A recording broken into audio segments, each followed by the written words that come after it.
பிரியமானவர்களே, இயேசுவின் நாமத்தினால் உங்களை வாழ்த்துகிறேன். சில இடத்துல உங்களை சேர்த்துக்கொள்ள மாட்டேங்கிறாங்க. நீங்க என்ன பண்றீங்க? என்னைய ரெகக்னைஸ் பண்ண மாட்டேங்கிறாங்க, என்னைய அவங்க அந்த டீமோட இணைத்துக் கொள்ள மாட்டேங்கிறாங்கன்னு சொல்லி கஷ்டப்படுறீங்க. நீங்க ஏன் கஷ்டப்படுறீங்க? ஏசாயா 43வது அதிகாரம் 1 வசனம் சொன்னபடி நீங்கள் ஆண்டவருடைய மகனாய் மகளா இருக்கிறீங்க. இப்போதும் யாக்கோபே உன்னை சிருஷ்டித்தவரும் இஸ்ரவேலே உன்னை உருவாக்கினவர் கர்த்தர் சொல்லுகிறதாவது, உங்களை சிருஷ்டித்தவர், உங்களை உருவாக்கின ஆண்டவர் உங்களை பார்த்து இந்த நாள் இந்த வார்த்தையை உங்களுக்காக சொல்லுகிறார். பயப்படாதே, உன்னை மீட்டுக் கொண்டேன், உன்னை பெயர் சொல்லி அழைத்தேன், நீ என்னுடையவன், நீ என்னுடையவன், நீ என்னுடையவள் என்று ஆண்டவர் உங்களை பெயர் சொல்லி அழைக்கிறார். ஏதோ ஒரு சின்ன கூட்டம் உங்களை நிராகரிக்கிறனால எந்த இடத்துல நீங்க கைவிடப்படுறதில்லை.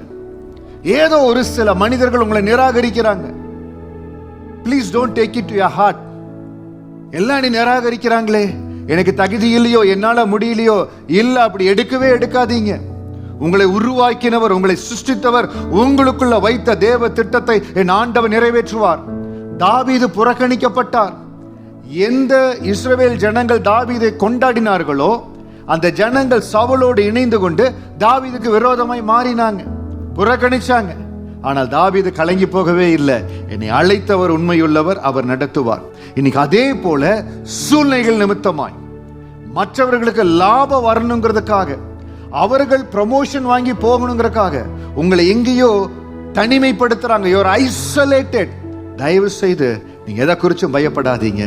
ஏசாயா 43:1 வசனம் சொல்லுகிறபடி, பயப்படாதே, உன்னை மீட்டுக் கொண்டேன், உன்னை பெயர் சொல்லி அழைத்தேன். ஆண்டவர் அத்தாரிட்டியா உங்களுக்கு சொல்லுகிறார். அவர் உங்கள் பெயர் சொல்லி அழைத்திருக்கார். ஆண்டு தான் இந்த இடத்துல உங்களை வைத்திருக்கார். ஆண்டு தான் உங்களை ஒரு உன்னத நோக்கத்துக்காக நீங்க இருக்கிற இடத்துல எடுத்திருக்கிறார். எந்த காரணத்தை கொண்டு எந்த மனிதர்களோ உங்களை ஐசோலேட் பண்ணி தனியா வைக்க முடியாது. நீங்கள் ஆண்டருடைய மகன், நீங்க ஆண்டருடைய மகள். ஆண்டருடைய கரம் உங்களோடு இருக்கிறது.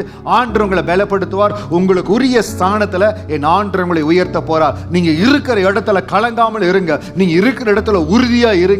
என்னை அழைத்தவர் உண்மையுள்ளவர், எனக்கு அதன்படியே செய்வார் என்கிற வசனத்தின்படி எந்த நோக்கத்துக்காக நீங்க இருக்கிற இடத்துல ஒரு ஸ்தானத்துல ஆண்டவர் வைத்திருக்காரோ அதே இடத்துல உங்கள் அஸ்திபாரத்தை கர்த்தர் உறுதிப்படுத்த போறார். நீங்க இருக்கிற அந்த பட்டணமா இருக்கலாம், நீங்க இருக்கிற அந்த நகரமா இருக்கலாம், நீங்க இருக்கிற வேலை ஸ்தலமா இருக்கலாம், உங்கள் அஸ்திபாரங்களை என் ஆண்டவர் உறுதிப்படுத்த போகிறார். நீங்கள் ஆண்டருடைய மகன், நீ ஆண்டருடைய மகள். யாரை குறித்து, எதை குறித்தோ யாரோ ஒருவர்களை இணைத்துக் கொள்ளிங்கிறக்காக, யாரோ ஒரு ரெகக்னைஸ் பண்ணலிங்கிறக்காக நீங்க மனசு விட்டு போயிடாதீங்க. கர்த்தர் உங்களோடு இருக்கிறார். நீங்கள் அவருடையவர், நீங்கள் அவருடைய மகள். கர்த்தர் உங்களை ஆசீர்வதிப்பார். இன்றைக்கு இருப்பதை பார்க்கலாம் 1000 மடங்கு நீ ஆசீர்வாதமா இருப்பீங்க. God bless you.